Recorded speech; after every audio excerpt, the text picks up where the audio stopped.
তুষার ঘেরা আকাশ ছোঁয়া হিমালয় দেখার ইচ্ছে আমার বহুকাল থেকেই ছিল। তাই আমার চির সহচর প্রাণের বন্ধু প্রবোধচন্দ্রকে সঙ্গে নিয়ে আমি একদিন দার্জিলিং রওনা হলাম। আমরা পথে এ সম্বন্ধে অনেক আলোচনা করলাম। আমাদের দুজনেরই মত যে রেলে গেলে হিমালয় ঠিকঠাকভাবে দেখা যাবে না, রেল যেন একেবারে উড়িয়ে নিয়ে যায়। এমন অবস্থায় রেলগাড়িতে গেলে হিমালয়ের অনির্বচনীয় সৌন্দর্য প্রকৃতি উপলব্ধি করা কোনোভাবেই সম্ভব হবে না। এই জন্য আমরা স্থির করলাম আমরা শিলিগুড়ি থেকে পায়ে হেঁটে দার্জিলিং রওনা দেব। সকালে শিলিগুড়ি পৌঁছে গেলাম। যতক্ষণ দার্জিলিংয়ের সুন্দর ছোট গাড়িগুলো দেখা গেল, ততক্ষণ স্টেশনে আমরা তার বিচিত্র গতি দেখতে লাগলাম। তারপর দুই কুলির মাথায় আমাদের দুইজনের ট্রাঙ্ক চাপিয়ে দিয়ে নিজের হাতে ব্যাগ ঝুলিয়ে বাজারের দিকে চললাম। পথেই দু একটি বাঙালির সঙ্গে দেখা হলো।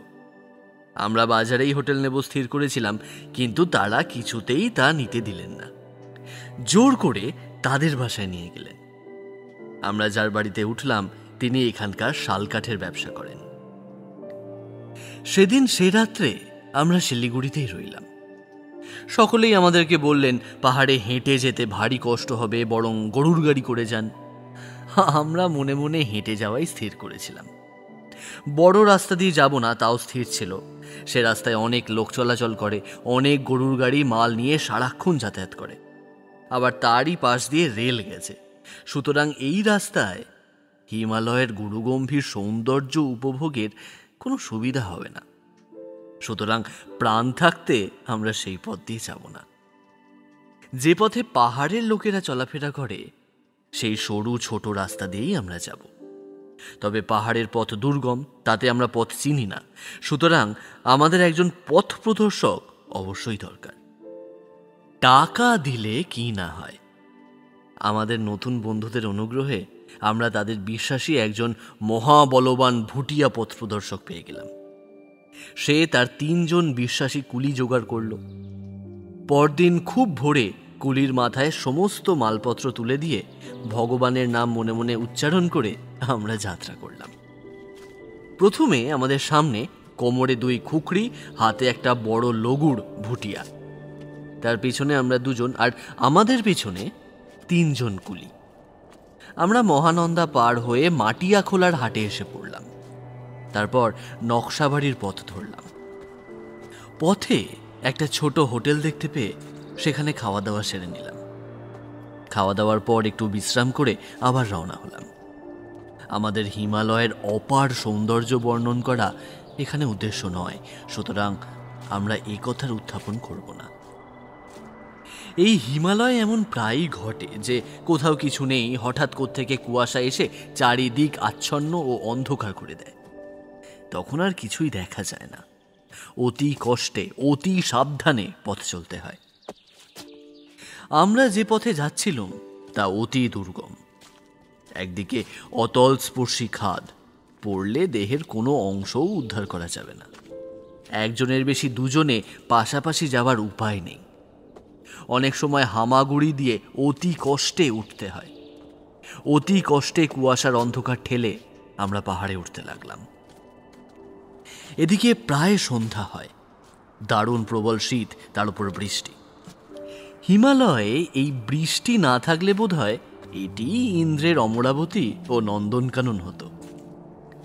একটা মাথা গোঁজার জায়গা পেলে আমরা সেখানে আজকের মতো বিশ্রাম করি। নিতান্তই ক্লান্ত পরিশ্রান্ত হয়ে পড়েছিলাম। কুয়াশার ভেতর দিয়ে কোন দিকে যাচ্ছি তা স্থির করতে পারছিলাম না।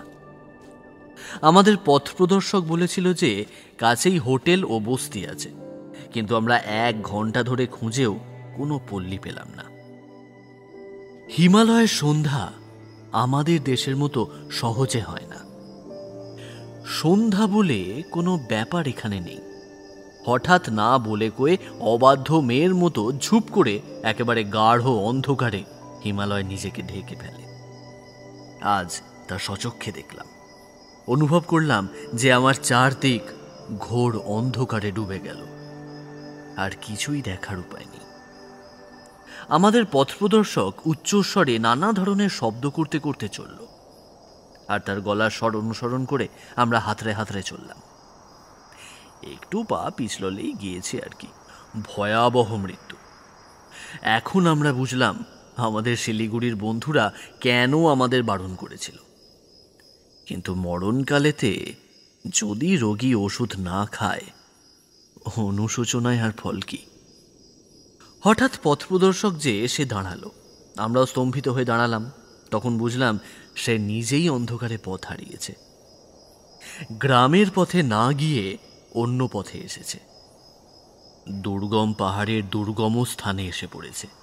কোন দিকে কোথায় যাবে স্থির করতে পারছে না। সে নিজে এই কথা স্বীকার না করলেও তার গলার স্বরে আমরা তা বেশ বুঝতে পারছিলাম। বুঝলাম এই পাহাড়ের দুর্গম জঙ্গলের মধ্যেই আজ রাত কাটাতে হবে।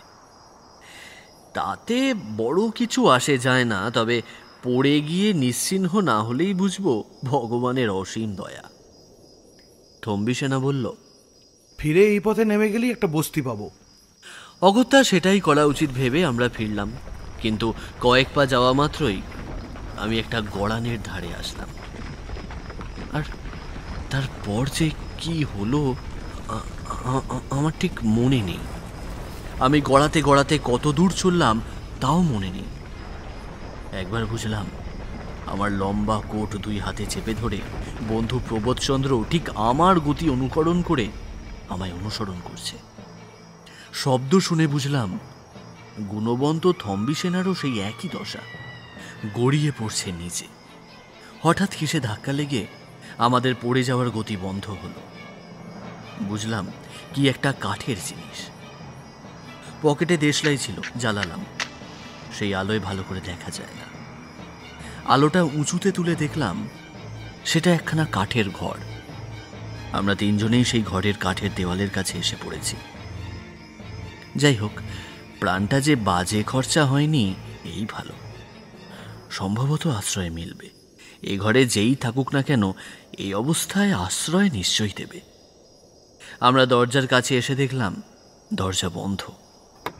আমি দরজায় করাঘাত করলাম, কিন্তু কেউ উত্তর দিল না। এবার আমি আরো জোরে করাঘাত করলাম, তবুও কেউ উত্তর দিল না। তখন আমি দরজা ঠেলে খুলে ফেললাম। কড়কড় শব্দ করে দরজা খুলে গেল। ভেতরে বাইরের থেকেও বেশি অন্ধকার। আমি আলো নিয়ে ভেতরে প্রবেশ করলাম। প্রবোধ ও থম্বি সেনা আমার পিছু পিছু আসলো, কিন্তু তারপর এক অভূতপূর্ব ব্যাপার ঘটল। থম্বি সেনা বিকট চিৎকার করে উঠল, তারপর ছুটে অন্ধকারে হারিয়ে গেল। আমরা দুজনেই বিস্মিত হয়ে তাকে ডাকতে লাগলাম, কিন্তু অন্ধকার থেকে কেবল একটি ভীতিব্যঞ্জক আর্তরব আমাদের কানে এলো। আমরা কেবলমাত্র সেই শব্দের এই মাত্র বুঝলাম, শয়তান কা ওইরাত। বোধহয় এখানকার লোকের বিশ্বাস এই বাড়িতে ভূত আছে। পাহাড়ি মাত্রই ভূতে বড় বিশ্বাস করে। যাই হোক, খাদে পড়ে যে আজ প্রাণটা যায়নি, এজন্য ভগবানকে ধন্যবাদ দিই। শীতে বুক ঘুরঘুর করছে। ওহ, এ আশ্রয়ও ভগবান মিলিয়ে দিয়েছেন। এখন কাঠকুটো জোগাড় করে আগুন জ্বালা যাক। আলো দেখলে কুলি দুইটা আর ওই গুণবন্ত থম্বি সেনা প্রাণের দায়ে এখানে আবার ফিরে আসতে পারে। আমরা বাইরে আলো নিয়ে কতগুলো শুকনো ডালপালা জোগাড় করলাম। তারপর তা দিয়ে ঘরের ভেতর আগুন জ্বালালাম। আগুনে হাত সেঁকে কতকটা প্রকৃতিস্থ হলাম। আমাদের ব্যাগে সবসময় কিছু না কিছু খাবার রাখতাম। প্রবোধ তা বের করে গোগ্রাসে গিলতে আরম্ভ করলো। আমি বললাম, আগে ঘরটা ভালো করে দেখা যাক। আগে প্রাণে বাঁচলে তো আর সব। খিদে আমার প্রাণ যায়। ওহ, এই পাহাড়ের শীতে আর এই পাহাড়ের রাস্তায় যেন খিদে 1000 গুণ বেড়ে ওঠে। অগত্যা আমরা সেই আগুনের পাশে বসে কিছু খাবার খেয়ে নিলাম। খাওয়া শেষ হলে দুজনে বাতি নিয়ে ঘরটি ভালো করে দেখতে চললাম। একটি ঘর নয়, পাশাপাশি দুটি ঘর, নানাবিধ আসবাব পড়ে আছে। দেখলেই মনে হয় শেষে যারা এই বাড়িতে ছিল তারা যে কোনো কারণেই হোক হঠাৎ এখান থেকে চলে গিয়েছে। তাদের অনেক জিনিসপত্র পড়ে আছে, নিয়ে যাওয়ার সময় হয়নি। তাড়াতাড়িতে যে চলে গিয়েছে, এই ঘরের অবস্থা দেখলে সে বিষয়ে কোনো সন্দেহ থাকে না। একটি বাক্সও ঘরের কোণে পড়ে আছে। দেখলাম ডালা খোলা। তুলে দেখি তার ভেতরে অনেকগুলো নানা তারিখের বাংলা চিঠি রয়েছে। এই দুর্গম জায়গায়, এই নির্জন বাড়িতে তাহলে আগে কোনো বাঙালি বাস করত? কে সে? এত জায়গা থাকতে এখানে এসেছিল কেন? দারুণ কৌতূহলে আমরা বাতিটা সেই বাক্সের উপর রেখে চিঠিগুলো একে একে পড়তে লাগলাম। যখন সর্বশেষ চিঠিটা পড়া শেষ হলো, তখন নিচ থেকে সেই অন্ধকার আলোড়িত করে এক হৃদয় বিদারক উচ্চ আর্তনাদ উঠতে লাগলো। সমস্ত রাত্রি এই ভয়াবহ শব্দ আমাদের কানে আসতে লাগলো। এ আমাদের বিকৃত মস্তিষ্কের কল্পনা, না কোনো মানুষের আর্তনাদ, তা কেবল ভগবানই বলতে পারেন। আমরা এটুকু বলতে পারি যে আমরা সমস্ত রাত্রি সেই ঘরের মধ্যে জেগে বসে রইলাম। ভয়ে চোখ বুজতেও সাহস হলো না। যে সমস্ত চিঠি আমরা পাঠ করলাম, তার প্রথমটা এই। প্রথম পত্র। প্রিয় সুরেশ, কলকাতার সেই শোরগোল অশান্তির মধ্যে থেকে পালিয়ে এসে এই নির্জন পাহাড়ের মধ্যে এই জায়গায় আমি যে কি শান্তি অনুভব করছি তা বলতে পারি না। আর লোকালয়ে থাকবো না। লোকালয়ে থাকলে আর আরাম পাবো না। এই জন্য এই দুর্গম স্থানে আমি আশ্রয় নিয়েছি। আমার মাথা যেরকম গরম হয়ে যাচ্ছিল, তার হয়নি। আমি এখন শান্ত মনে চিন্তা করতে পারছি। আর এই জায়গার মতো চিন্তা করবার স্থান দ্বিতীয় আর কোথায়? আমার এই বাড়ি পর্বতের একেবারে মাঝামাঝি স্থাপিত। পশ্চিম দিকে স্তরে স্তরে পর্বত শ্রেণী আকাশ ভেদ করে উঠে গেছে। সামনে একটু আগে একেবারে মহা খাদ। 2000 হাত নিচে একটা নদী সাদা সুতোর মতো দেখতে পাওয়া যায়। এই বাড়িতে দুটো মাত্র ঘর। ঘর বলতে চাও আর যাই বলতে চাও, তাই একে বলা যায়। কতগুলি শালকাঠ জোড়া দিয়ে দেওয়াল তৈরি হয়েছে। চালও ওই শালকাঠে জোড়া। এখানে শালকাঠের কোনো অভাব নেই। চারিদিকেই শালকাঠ, কেটে নিলেই হলো। আমার সঙ্গে কোনো চাকর বাকর নেই, চেষ্টা করেও পাইনি। প্রায় 2 ক্রোশ দূরে একটা ভুটিয়া বস্তি আছে। সেখানে সপ্তাহে একদিন হাট হয়। হাটের দিন সকালে রওনা হয়ে আমার দরকার মতো জিনিসপত্র নিয়ে সন্ধ্যার সময় ফিরি। সময় কাটাবার জন্য একখানা খুব বড় উপন্যাস লিখছি। বোধহয় তাতেই আমি জগৎ বিখ্যাত হব। আমি একজন লোক পেয়েছি, তবে রাত্রে সে কিছুতেই এ বাড়িতে থাকতে চায় না। তা না থাকুক, ক্ষতি নেই। দিনেই সমস্ত কাজকর্ম সেরে চলে যায়। সুতরাং আমার স্ত্রীকে আর আগের মতো খাটতে হচ্ছে না। এই নির্জন দুর্গম স্থানে থাকতে সে সম্পূর্ণ নারাজ হয়েছিল। আমি বুঝিয়ে রেখেছি, লোকালয়ে থাকলে আমার রোগটা সারার কোনো আশা নেই। এই কথা বলায় সে রাজি হয়েছে। রাত্রে সে পাশের ঘরে শোয়, আমি সামনের ঘরে বসে অনেক রাত্রি পর্যন্ত সেই প্রকাণ্ড উপন্যাসখানা লিখি। তোমার মন মতো। দ্বিতীয় পত্র। না থাক, দ্বিতীয় পত্রটি গল্পে উল্লেখ করার প্রয়োজন নেই। সেখানে এই অঞ্চলের প্রাকৃতিক সৌন্দর্য ও সেই উপন্যাসের বিবরণই বেশি। তার পরের চিঠিতে গেলে আশা রাখি আপনারা রাগ করবেন না। তৃতীয় পত্র। প্রিয় সুরেশ, তোমাকে 2খানা পত্র লিখেছি। এইটা নিয়ে 3খানা হবে, কিন্তু কোনোটাই এখনো ডাকে দিতে পারিনি। ডাকঘর প্রায় 10 ক্রোশ দূরে। পত্র 3খানা ডাকে দেবার জন্য এখনো কোনো লোক জোগাড় করতে পারিনি। তার একটা গুরুতর কারণ আছে। সহজে এ বাড়ির কাছে কেউ আসতে চায় না, বেশি পয়সা দিতে চাইলেও না। আগে এর কারণটা আমি জানতে পারিনি। একদিন এক বৃদ্ধকে এর কারণ জিজ্ঞাসা করলে সেই বৃদ্ধ আমাকে এই রহস্যের বর্ণনা করল। ব্যাপারটা এই যে সোহ বলে একটা লোক নাকি এই বাড়িটা নির্মাণ করে। সে ভুটিয়াদের মধ্যে একজন কবি বলে পরিচিত ছিল। নির্জনে বাস করার প্রবল ইচ্ছা হেতু সে এই দুর্গম স্থানে এই কুটির নির্মাণ করেছিল। এখানে সে নিজের সুন্দরী যুবতী স্ত্রীকে নিয়ে বসবাস করত। সুখেই তাদের দিন কাটছিল। কিন্তু দুর্ভাগ্যবশত নিকটস্থ এক ব্যক্তির একটি ভুটিয়া যুবতী সেই নিভৃত নিবাসী কবির প্রেমে পড়ল। আমি আগেই বলেছি যে এই বাড়িতে দুটো ঘর।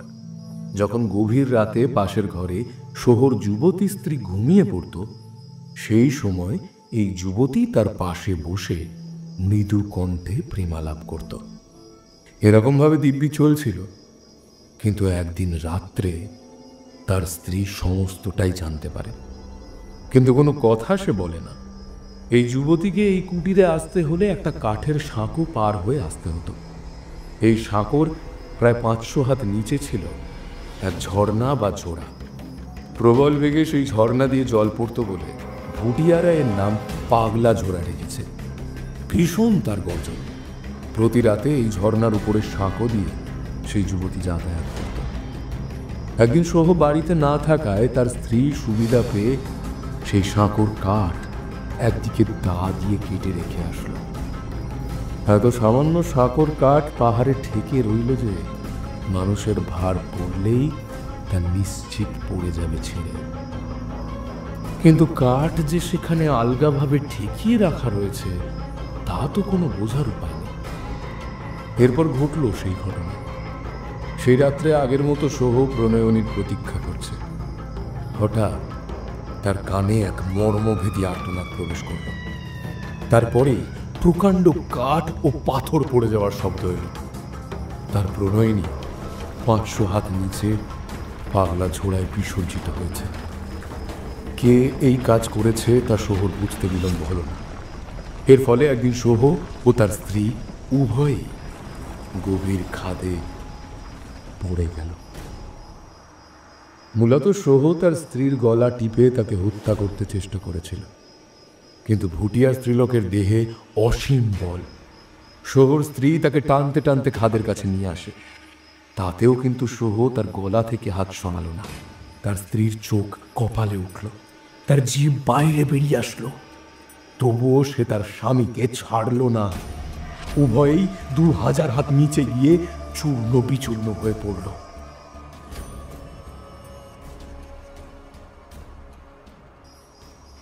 এতদূর বলেই বৃদ্ধ ভুটিয়া বলল, সেই থেকেই নাকি শহর প্রণয়িনী শহর বাড়িতে প্রেত হয়ে আসে। ভিতরে আলো দেখলে সে দরজায় আঘাত করে। তাকে ভিতরে প্রবেশ করতে না দেয় এমন সাধ্য নাকি কারো নেই। অনেকেই এই বাড়িতে বাস করতে চেয়েছে, কিন্তু এই বাড়িতে যেই বাস করে তারই মৃত্যু হয়। এই জন্যই এই সহ প্রণয়িনীর ভূতের জন্য কেউই সাহস করে এখানে আসে না। আমার জিনিসপত্র হাট থেকে আমাকে নিজেই আনতে হয়। এই জন্যই এই পর্যন্ত পত্রগুলো ডাকে পাঠাতে পারেনি। তোমার মন মতো। চতুর্থ পত্র। প্রিয় সুরেশ, দেশে হলেও এ কথা আমি হেসে উড়িয়ে দিতাম। বোধহয় আধ ঘন্টার মধ্যেই এই কথা একেবারেই ভুলে যেতাম। কিন্তু এই নির্জন দুর্গম স্থানে ভূতের কথা সহজে ভুলে যাওয়া যায় না। রাত্রে অনেক রাত্রি পর্যন্ত বসে আমার সেই বিরাট উপন্যাসখানা আমি প্রতিদিন লিখে থাকি। কিন্তু ওই বৃদ্ধ ভুটিয়ার কাছ থেকে এই কথা শোনা পর্যন্ত না, রাত্রে আমার লেখা একরকম বন্ধ হয়ে গেছে। তুমি শুনলে নিশ্চয়ই মনে মনে হাসবে, কিন্তু সত্য গোপন করাটাও যে ঠিক নয় বন্ধু। প্রকৃতই সেই দিন থেকে রাত্রে লিখতে লিখতে মধ্যে মধ্যে লেখা বন্ধ করে আমি কান পেতে শুনতাম দরজায় কেউ খাম মারছে কিনা। যথার্থই কি আমার মাথাটা খারাপ হয়ে যাচ্ছে? এরই মধ্যে যেন ওই সহ প্রণয়িনী আমার কাঁধে ভর করেছে। এসো না, এই নির্জন দুর্গম লোকশূন্য স্থানে সবই সম্ভব। তোমার সেখানে যা হাস্যজনক, এখানে কিন্তু তা ভীতিপ্রদ ভাই। কাল যা ঘটেছে তাতে আমারও যে বুদ্ধি ভ্রংশ হচ্ছে, মাথা খারাপ হয়ে আসছে, তা আমার নিজেরও বিশ্বাস হয়েছে। সন্ধ্যার সময় আমি কুটিরের বাইরে বেরোচ্ছি। বেড়াতে বেড়াতে সেই ভাঙা সাঁকোর কাছে এসে আমি দাঁড়ালাম। উঁকি মেরে সাঁকোটার নিম্নস্থ পাগলা ঝোড়াটা আমি দেখছিলাম।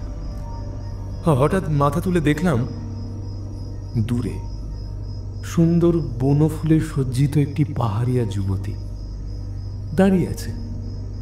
তখন চারিদিক ধীরে ধীরে অন্ধকারে আচ্ছন্ন হয়ে আসছিল।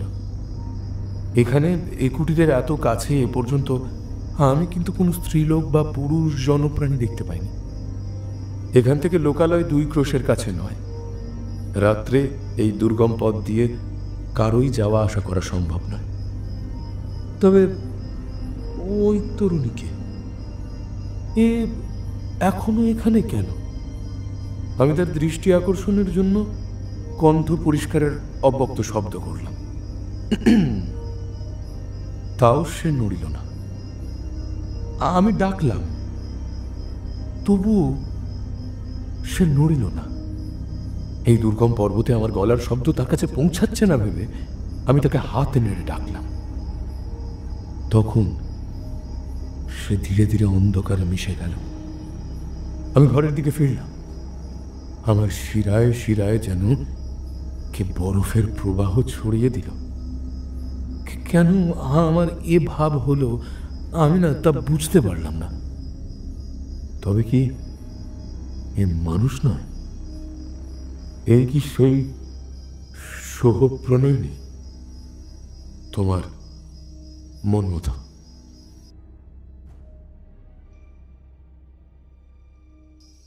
পঞ্চম পত্র। প্রিয় সুরেশ, যা ভেবেছিলাম ঠিক তাই ঘটেছে। সে এসেছে। আমি যেদিন সন্ধ্যায় তাকে পাহাড়ের মাঝে দেখেছিলাম সেই দিন থেকেই হৃদয় দিয়ে বিশ্বাস করেছিলাম সে নিশ্চয়ই একদিন আসবে। কাল রাত্রে সে এসেছে। আমরা দুজন দুজনের চোখের দিকে তাকিয়ে বহুক্ষণ বসেছিলাম। তুমি নিশ্চয় বলবে যে আমি পাগল হয়ে গেছি, আমার রোগ নাকি এখনো সারেনি, এখনো সেই জ্বর আছে, তাই তাই সে জ্বরের প্রকোপে আমি এই বিকৃত মস্তিষ্কের কল্পনায় আমি এই প্রেতাত্মা দেখছি। তুমি বলবে কেন? আমি নিজেকেই নিজে এই কথা অনেকবার বলেছি। কিন্তু এই সবই সত্যি। ও যে সত্যি এসেছে। কিন সে? রক্ত মাংসের দেহধারিণী নারী মূর্তি অথবা আকাশের প্রাণী বায়ুমূর্তি? আমার কল্পনার সৃষ্টি? যাই হোক তাতে বড় কিছু আসে যায় না। আমার কাছে কল্পনা নয়, বায়ু নয়, আকাশ নয়, মিথ্যেও নয় বন্ধু, সত্য, অতি সত্য। গত রাত্রে সে এসেছিল। আমার স্ত্রী তখন পাশের ঘরে ঘুমিয়ে আছে। আমি অনেক রাত্রি পর্যন্ত সামনের ঘরে বসে সেই উপন্যাসখানা লিখছিলাম। এমন সময় সে এসে উপস্থিত হলো। প্রত্যেক রাত্রে আমি তার প্রতীক্ষা করেছি। দরজায় মৃদু করাঘাতের শব্দ শোনার জন্য উৎকণ্ঠিত হৃদয়ে অপেক্ষা করেছি বন্ধু। তার আশার আশায় প্রতিক্ষণে ব্যাকুল হয়ে উঠেছি। এখন আমি আমার মনের এই অবস্থা বেশ বুঝতে পারছি। আমি সাঁকোর উপর তার পদ শব্দ শুনতে পেয়েছি। 3 বার দরজায় আঘাত সুস্পষ্ট শুনতে পেয়েছি বন্ধু, 3 বার মাত্র। আমার কঙ্কালের ভিতর যেন তীক্ষ্ণ তুষার ধারা প্রবাহিত হয়েছে। মাথায় অব্যক্ত অসহ্য বেদনা অনুভব করেছি। আমি সবলে আমার বুক চেপে ধরেছি, তবুও সেই শব্দ, সেই দরজায় আঘাত 3 বার মাত্র। 3 বার আমি উৎকর্ণ হয়ে শুনেছি। আমি উঠে দাঁড়ালাম। ধীরে ধীরে গিয়ে পাশের ঘরের দরজাটা বন্ধ করে দিলাম। দরজায় শিকলটা টেনে দিলাম। তারপরে উৎকণ্ঠিত হৃদয়ে অপেক্ষা করতে লাগলাম। আবার সেই শব্দ, সেই দরজায় আঘাত 3 বার মাত্র। তখন আমি গিয়ে বাইরের দরজাটা খুলে দিলাম। কনকনে শীতল বায়ু প্রবল বেগে ঘরের ভেতর প্রবেশ করে আমার কাগজপত্র সমস্ত সমস্ত উলট পালট করে দিয়ে ঘরের মেঝেতে ছড়িয়ে দিল। রমণী, সেই রমণী ঘরের ভেতর প্রবেশ করল। আমি নিঃশব্দে দরজাটা বন্ধ করে দিলাম। সে তার মাথা থেকে শাল সরিয়ে কাঁধে ফেলল, গলা থেকে না একখানা রঙিন রুমাল খুলে পাশে রাখলো। তারপরে আমার সামনে আগুনের কাছে এসে বসল। আমি দেখলাম তার খোলা পা দুখানি তখনও শিশিরে ভিজে রয়েছে। আমি তার সামনে বসলাম, বিস্ফারিত চোখে মন্ত্রমুগ্ধের মতো আমি তার মুখের দিকে চেয়ে রইলাম। সে আমার দিকে তাকিয়ে মৃদু হাসল, মধুর সে হাসি, অথচ বিস্ময়কর, যেন ধূর্ততা সঠতা তাতে মাখা। সেই হাসিতে না আমি আত্মহারা হলাম। আমার হিতাহিত জ্ঞান লোপ পেয়ে গেল। আমি আমি আমি তাকে সর্বস্ব দিতে প্রস্তুত, সর্বত্যাগী হতেও প্রস্তুত। সে কথা কইল না, নড়ল না। আমি তার কথা শোনার কোনো আবশ্যকতা মনে করলাম না। সেই বিলল চোখ, সেই চপল দৃষ্টি যেন আমার সঙ্গে কত প্রাণের কথা কইতে লাগলো। সে আমার দিকে চেয়ে আছে, আমিও তার দিকে চেয়ে আছি। তার চোখ আমার চোখের সঙ্গে, আমার চোখ তার চোখের সঙ্গে পরস্পর সম্মিলিত। সেই আনন্দ, সেই সুখ, সে যে কি তা বর্ণনা করবার ক্ষমতা আমার নেই। আমি কতক্ষণ এভাবে বসেছিলাম আমি বলতে পারি না। হঠাৎ সে নিজের বুকের কাছে একটা হাত তুলে অত্যন্ত মনোযোগ দিয়ে কান পেতে কি যেন শুনতে লাগলো। তখনই পাশের ঘর থেকে একটা অতি মৃদু শব্দ কানে আসলো। অমনি সে অপরিচিত মেয়ে যত তাড়াতাড়ি সম্ভব সেই শালখানা তার মাথায় টেনে নিয়ে উঠে দাঁড়ালো। তারপরে দ্রুত পদে দরজা খুলে ঘর থেকে বাইরে বেরিয়ে গেল। যাবার সময় দরজাটা বন্ধ করে দিয়ে গেল, চলে গেল। আমি ভিতরের ঘরের শিকল খুলে কান পেতে শুনলাম, কোনো শব্দ নেই। তখন আমি ধীরে ধীরে ফিরে এসে বসলাম। তারপর বোধ হয় সেখানে ঘুমিয়ে পড়েছিলাম। ঘুম ভাঙতেই আমার মনে হলো যে রমণী রাত্রে রুমালখানা নিয়ে যেতে ভুলে গিয়েছিল। সে যেখানে বসেছিল তার চলে যাবার পরেও আমি সেখানে রুমালটা দেখেছিলাম। তাই ঘুম ভাঙতেই আমি সেটা লুকিয়ে রাখবো বলে সেই দিকে চাইলাম। আমি দেখলাম সেখানে রুমালটা নেই। আমার স্ত্রী ঘর ঝাড় দিয়ে সমস্ত পরিষ্কার পরিচ্ছন্ন করেছে আর আমার চায়ের জল গরম করেছে। সে আমার দিকে দু একবার চাইলো, বুঝলে। আমি তাকে এমন করে চাইতে আগে কখনো দেখিনি, কখনো না। কিন্তু সে কোনো কথা কইল না, রুমালের কথাও কিছু বলল না। তাতেই আমার মনে হলো যে আমি স্বপ্ন দেখেছি মাত্র। কাল রাতে যা যা সত্য ভাবছিলাম তা আর কিছু নয়, স্বপ্ন মাত্র। কিন্তু দুপুরে আমি একবার বাইরে যেতে দেখলাম আমার স্ত্রী সেই রুমালখানা হাতে নিয়ে বেশ মন দিয়ে দেখছে। তার মুখটা অন্যদিকে ছিল, সুতরাং সে আমাকে দেখতে পেল না। আমি স্পষ্ট দেখলাম সে বিশেষভাবে লক্ষ্য করে রুমালখানা দেখছে। আমি কতবার মনে করলাম যে রুমালখানা আমার স্ত্রীর। কাল রাত্রে যা দেখেছি সমস্ত কল্পনা, স্বপ্ন, আমার স্বপ্ন, আর কিচ্ছু না। আর তা যদি না হয় তবে কাল রাত্রে যে এসেছিল সে প্রেতাত্মা নয়, প্রকৃতই কোনো স্ত্রী লোক। কিন্তু মানুষে চিনতে পারে, বুঝতে পারে। কাল রাত্রে যে আমার সামনে বসেছিল সে রক্ত মাংসের কোনো জীব নয়, তা কিন্তু আমি বেশ হৃদয়ঙ্গম করেছিলাম। সম্ভবত সে কোনো স্ত্রীলোক হতে পারে। এখান থেকে 2 ক্রোশের মধ্যে কোনো বস্তি বা লোকালয় নেই। দিনেই এই পার্বত্য পথে চলাফেরা বিপজ্জনক, রাত্রে তো অসম্ভব। কোন স্ত্রীলোক অন্ধকার রাত্রে এই ভয়াবহ কঠিন পর্বত পথে আসতে সাহস করবে? তার উপর ঘোর অন্ধকার, দারুণ শীত। কোন স্ত্রীলোকের এই দুর্গম স্থানে এই কুটিরে আগমন একেবারেই অসম্ভব। আরো কারণ, কোন স্ত্রীলোকের উপস্থিতিতে শিরায় শিরায় অস্থিমজ্জায় গলিত তুষার স্রোত প্রবাহিত হয়। যাই হোক, সে যেই হোক, সে যদি আর একবার আসে তাহলে তার সঙ্গে কথা বলবো। আমি হাত বাড়িয়ে তাকে ধরব, তাহলেই দেখতে পাবো যে সে রক্ত মাংসের জীব না বায়ু, কেবল কল্পনা, কেবল শূন্য, একটা ছায়া মাত্র। তোমার মন মতো। ষষ্ঠ পত্র। প্রিয় সুরেশ, এইসব চিঠি কখনো যে তুমি পাবে সে আশা আমার আর নেই। আমি এখান থেকে এই সমস্ত চিঠি তোমাকে পাঠাবো না। তোমার কাছে এসব তো পাগলের পাগলামি, উন্মুক্তের প্রলাপ ব্যতীত আর কিছুই মনে হবে না। যদি কখনো দেশে ফিরি তাহলে হয়তো কোনোদিন না কোনোদিন এসব চিঠি তোমায় দেখাতে পারি, তাও তাড়াতাড়ি নয়।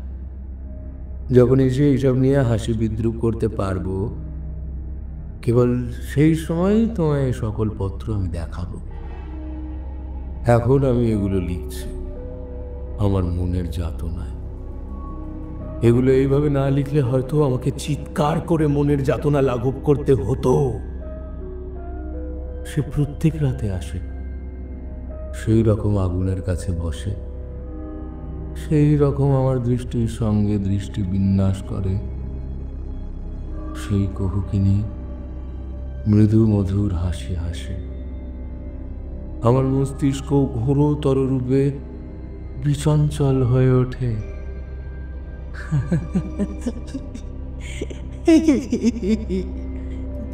আমি আত্মহারা হই, আমার অস্তিত্ব যেন তার মধ্যে লীন হয়ে যায়।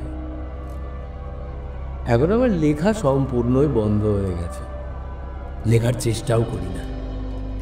আমি সাঁকোর উপর তার শুভাগমনের পদশব্দ, ঘাসের উপর পদশব্দ, দরজায় মৃদু করা হাতের শব্দ শোনবার জন্য ব্যাকুল চিত্তে উৎকর্ণ হয়ে থাকি। সে আসলে সেই ভাব। আমি আর কথা কইতে পারি না। আমি আমার মধ্যে যে থাকি না, কোনো কথাই আমার মনে হয় না। সেও কোনো কথা কয় না, কেবল সেইভাবে চেয়ে থাকে, সেইভাবে হাসি হাসে। রোজ আমি মনে করি আজ সে আসলে আমি নিশ্চয়ই তাহার সঙ্গে কথা কইব, নিশ্চয়ই তাকে স্পর্শ করব। কিন্তু সে আসা মাত্রই না আমি সব ভুলে যাই। আমার অস্তিত্ব সম্পূর্ণ রূপে নষ্ট হয়ে যায়। কাল রাতে যখন আমি তার মুখের দিকে চেয়েছিলাম, সেই সময় আস্তে আস্তে আমার মন তার অপরূপ সৌন্দর্যে পরিপূর্ণ হয়ে গেল। তার ঠোঁট ঈষৎ উন্মুক্ত হল। সে চমকে গিয়ে উঠে গেল। আমি পাশের কক্ষের গবাক্ষের দিকে চাইলাম। যাওয়া মাত্র মনে হলো কে যেন জানলা থেকে হঠাৎই মুখটা সরিয়ে নিল। এইদিকে নিমেষের মধ্যে সে শাল মাথায় টেনে নিয়ে দ্রুত পদে ঘর থেকে বাইরে চলে গেল। আমি আলো নিয়ে পাশের ঘরে দেখলাম আমার স্ত্রী ঘুমিয়ে রয়েছে, তোমার মন মতো। সপ্তম পত্র। প্রিয় সুরেশ, রাত্রের জন্য আমি আর ভীত নই, আমি ভীত দিনের জন্য। যে স্ত্রীলোককে আমি আমার স্ত্রী বলে আসছি, তাকে আমি এখন প্রাণের থেকে বেশ ঘৃণা করি। সে ঘৃণার কোনো ইয়ত্তা নেই, কোনো সীমা নেই, কোনো অন্ত নেই। তার যত্ন, শ্রদ্ধা, সোহাগ সমস্তই এখন আমার বিষের মতো মনে হয়। কি জানি কেন তার চোখের দিকে চাইলেও আমার গোটা গা শিউরে ওঠে। সে সব দেখেছে, সব জানতে পেরেছে, আমি তা বেশ বুঝতে পারছি। অথচ সে আমাকে এখনো ভালোবাসে, যত্নপূর্বক অনুরাগ করে, ভক্তি করে। তাও আমার মনে হচ্ছে এই সমস্ত জাল, মিথ্যে, সমস্তই ছলনা, প্রতারণা। আমরা একে অপরকে প্রণয় ভালোবাসা জানাচ্ছি, অথচ সব জাল, সব মিথ্যে, সব ছলনা। আমি জানি সে সব দেখেছে, সব জেনেছে। তার চোখ, হ্যাঁ, তার চোখ আমাকে তা স্পষ্ট বলে দিচ্ছে। আমি জানি সে কেন এই ভীষণ প্রতিহিংসার আয়োজন করছে, তোমার মন মতো। অষ্টম পত্র। প্রিয় সুরেশ, আজ সকালে হাটে যাব বলে আমি বাইরে গেলাম। আমার স্ত্রী দরজায় দাঁড়িয়ে রইল। ক্রমে আমি তার থেকে দূরে যেতে লাগলাম, অনেক দূরে। পরে একবার চেয়ে দেখি, দূর থেকে আমার স্ত্রীকে একটা ছোট পুতুলের মতো দেখাচ্ছে। অবশেষে পাহাড়ি পথে একটা বাঁক নেওয়ার পর আর তাকে দেখতে পেলাম না। তখন আমি উঠতে আর কোনো বিলম্ব না করে খুব দ্রুত ছুটে অন্য পথ দিয়ে ঘরের দিকে আসতে লাগলাম। পার্বত্য পথ সহজ নয়, কত চড়াই উতরাইয়ের পর তো আপনি অন্য দিক দিয়ে আমার বাড়ির কাছে এলাম। সেখানে এক বিশাল প্রস্তরখণ্ডের পাশে লুকিয়ে থেকে আমার বাড়ির দিকে সতর্ক দৃষ্টি রাখলাম। কিছুক্ষণ পরই দেখলাম আমার স্ত্রী একটা দা নিয়ে কাঠের সাঁকোর কাছে আসলো। আমি যেখানে ছিলাম সেখান থেকে সে কি করছে তা স্পষ্ট দেখতে পেলাম না। কিছুক্ষণ পর সে উঠে দাঁড়ালো। সেই দূর থেকেও আমি তার মুখে ওই হাসিটা কিন্তু লক্ষ্য করলাম, কিন্তু মনে হলো সে হাসির ভিতরে প্রতিহিংসার আগুন ধক ধক করে জ্বলছে। সে ঘরে চলে গেলে আমি আবার হাটের দিকে চললাম। হাট থেকে সন্ধ্যার সময় কুটিরে ফিরলাম। সে আমাকে আগের মতোই সমাদরে কুটিরে অভ্যর্থনা করে নিল। আমি যে তার ভয়াবহ কাজটা দেখেছি তা ঘুণাক্ষরেও তাকে জানতে দিলাম না। তার শয়তানি কাজ ওই রূপী থাক। সে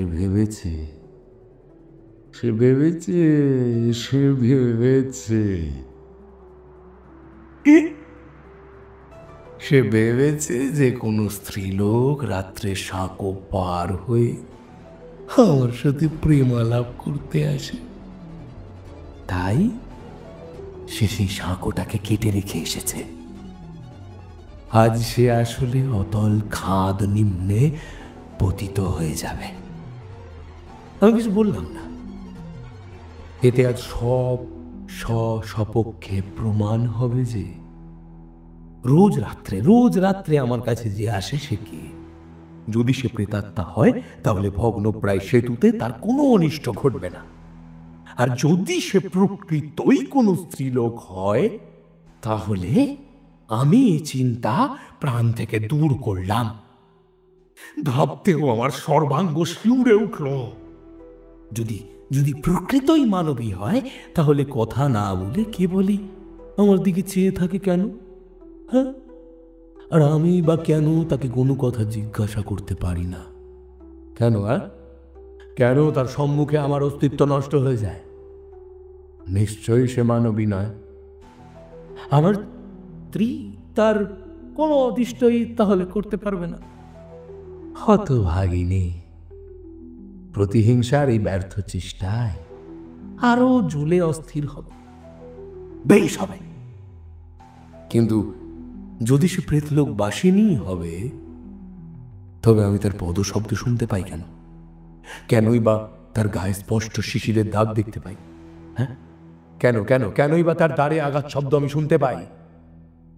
এই সকল তো প্রেতের চিহ্ন নয়। যাই হোক, রাত হয়েছে আগের মতো। পাশের ঘরে আমার স্ত্রী ঘুমাচ্ছে।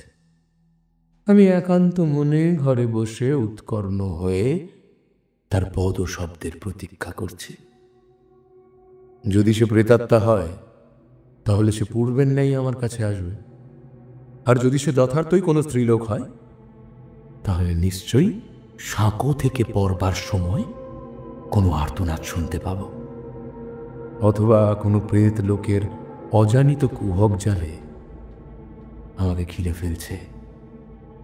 সহসা এ কি?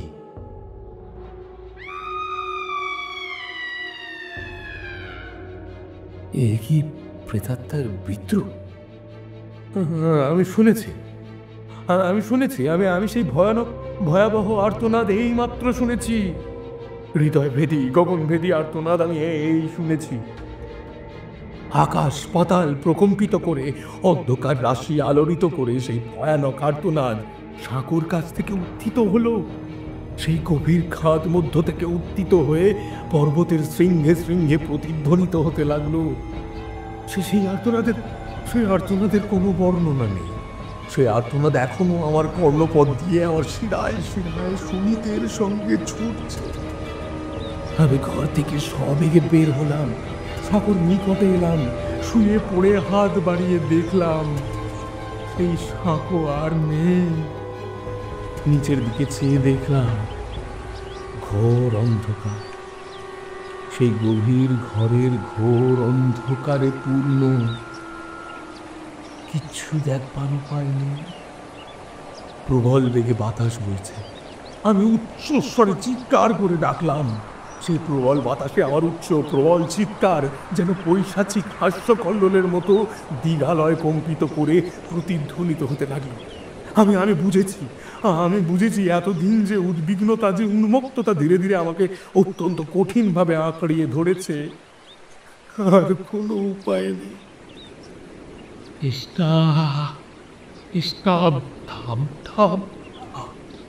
আমি কতবার মনে মনে বলেছি এ কেবল আমার বিকৃত অসুস্থ পীড়িত মস্তিষ্কের কল্পনা মাত্র। এ আর্তনাদও আমার কল্পনা মাত্র। না না না না না না, ওইটাই সেই শব্দ, ওই সেই আর্তনাদ, ওই সেই মর্মভেদী আর্তনাদ। প্রতিক্ষণে আমার মস্তিষ্কে কে যেন গুরু ভার লোহার হাতুড়ি নিয়ে নির্দয় আঘাত করে চলেছে। আমি বুঝেছি সে আমার কাছে আর আসবে না, এই শেষ তোমার মন মতো। শেষ পত্র। প্রিয় সুরেশ, আমি একটা বড় খামে সমস্ত পত্রগুলো রেখে তোমার ঠিকানাটা লিখে যাব। যদি কখনো কেউ এখানে আসে তাহলে সে হয়তো তোমাকে এই সব পত্র পাঠিয়ে দিতে পারে। আমার লেখাপড়া সব বন্ধ হয়ে গিয়েছে। আমি আর আমার স্ত্রী, তোমাকে বোঝাবার জন্য যাকে এখনো আমার স্ত্রী বলতে হচ্ছে, আমরা উভয়ে মুখোমুখি হয়ে বসে থাকি। কেউ কোনো কথা বলি না। এই কিন্তু এক অতি আশ্চর্য পরিবর্তন। যখন কথা বলি তখন এইরূপভাবে কথা বলি যেন আমাদের উভয়েরই এই প্রথম দেখা সাক্ষাৎ হচ্ছে। যে দু একটা কথা বলি তাও আমাদের পরস্পরের মনের ভাব গোপন করবার জন্য। আমাদের উভয়ের কেউই আর আগের মতো নেই। আমি সর্বদাই তার মুখে একটা বিদ্রুপের হাসি দেখছি। সে এটা গোপন করতে না অনেক চেষ্টা করে, কিন্তু আমি এটা দেখছি। বৃথা তার চেষ্টা বৃথা। রোজ রাত্রে নির্জনে বসে থাকতে থাকতে মনে হয় যেন সে যেন সে আগের মতোই দাঁড়িয়ে আঘাত করছে। আমি সত্তর গিয়ে দরজাটা খুলে দিই, কিন্তু কই, কেউই নেই, কেবল অন্ধকার। সেই অন্ধকারের ভিতর দিয়ে ঘরের মধ্যে বাইরের কতটা শীতল বাতাস প্রবেশ করে মাত্র, আর কিচ্ছু না। এই দুর্গম স্থানে বাস করে আমি দানব হয়েছি। ভালোবাসা ও ঘৃণা দুই ভয়াবহভাবে আমার হৃদয়ে উত্তেলিত হয়ে আমার শিরায় শিরায় বিদ্যুৎ ছোটায়। আমার মাথায় শত চিতানল জ্বালিয়ে দিয়েছে। আমার লেখা পড়া শিক্ষা সদ্গুণ সমস্ত সমস্ত এই পাহাড়ের বাতাসে যেন আমার হৃদয় থেকে উড়ে গিয়েছে। আমি একটা হিংস্র পশু হয়েছি। কবে এর, মানে এই স্ত্রীলোকের, যে এক সময় আমার স্ত্রী ছিল, তার কুসুম কোমল কণ্ঠদেশ আমার এই রোগ শীর্ণ কঙ্কালের কঠিন আঙুল দ্বারা আমি সবলে পেশান করব।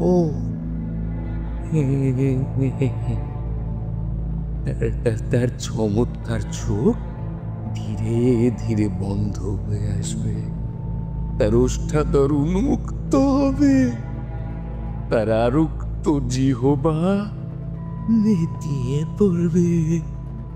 কবে কবে তার গলা ধীরে ধীরে জোরে জোরে আরো ধরে টিপতে থাকবো। দেরি নেই, দেরি নেই, দেরি নেই। তারপরে ধীরে ধীরে তার গলা ধরে তাকে পশ্চাতে ঠেলতে ঠেলতে এই কুটির থেকে নিয়ে যাব। এই বন্ধুর কঠিন পাথরের উপর দিয়ে নিয়ে যাব, এই খাদের কাছে আনব। সে বড় বিদ্রুপের হাসি হেসেছিল বলে। এবার এবার হাসির পালা আমার আমার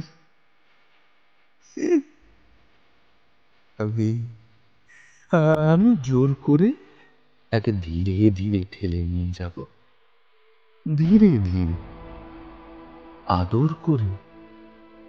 এই খাদের ধারে যখন তার পায়ের একটি মাত্র আঙুল পড়ে থাকবে, সে হেলে পড়বে, তখন আমি তার দিকে অবনত হব। তার আরক্ত ঠোঁটে আমি চুম্বন করব। তারপর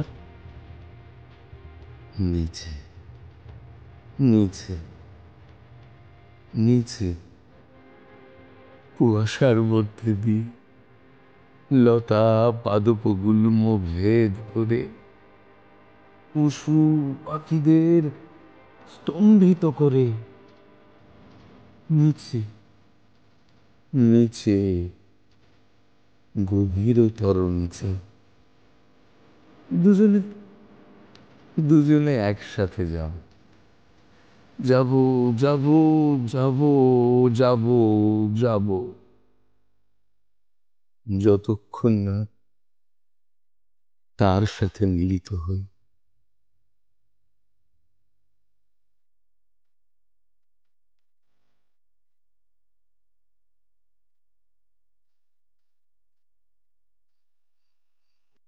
এই শেষ পত্র, এই ভয়াবহ পত্র কয়েকখানি পাঠ করে আমি প্রবোধের মুখের দিকে চাইলাম। সেও আমার মুখের দিকে চাইল। আমি তার মুখের যে ভাব দেখলাম, সেও বোধহয় আমার মুখেও তাই দেখল। আমি দেখলাম প্রবোধের মুখ পাণ্ডুবর্ণ হয়ে গিয়েছে। আমরা উভয় কেউ কারোর সঙ্গে কথা বলতে সাহস করলাম না।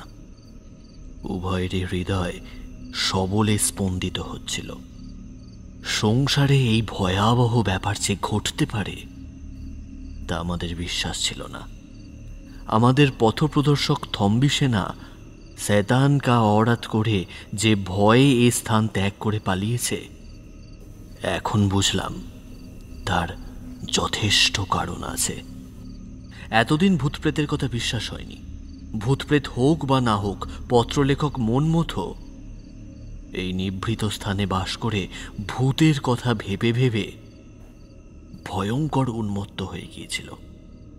সেই উন্মত্ততায় হতভাগ্য নিজের স্ত্রীকে অত্যন্ত নিষ্ঠুরভাবে হত্যা করেছে, নিজেও মরেছে। তার প্রমাণ এই সকল পত্র। ভোর হতে না হতে আমরা সেই জায়গা থেকে পালালাম। রামচন্দ্র আর সেখানে কেউ 1 মিনিটও থাকে? বস্তিতে এসে আমাদের 2 কুলি ও থম্বি সেনাকে পেলাম। আমরা যে সেই বাড়িতে রাত্রি যাপন করে এখনো জীবিত আছি তা দেখে তারা বিস্মিত হয়ে আমাদের মুখের দিকে চেয়ে রইল। আমরা দার্জিলিং পৌঁছে পত্রগুলো সমস্ত কমিশনার সাহেবকে দিলাম। শুনেছি তাঁর আজ্ঞায় এই ভয়াবহ কুটিরটা একদিন জ্বালিয়ে দেওয়া হয়েছে।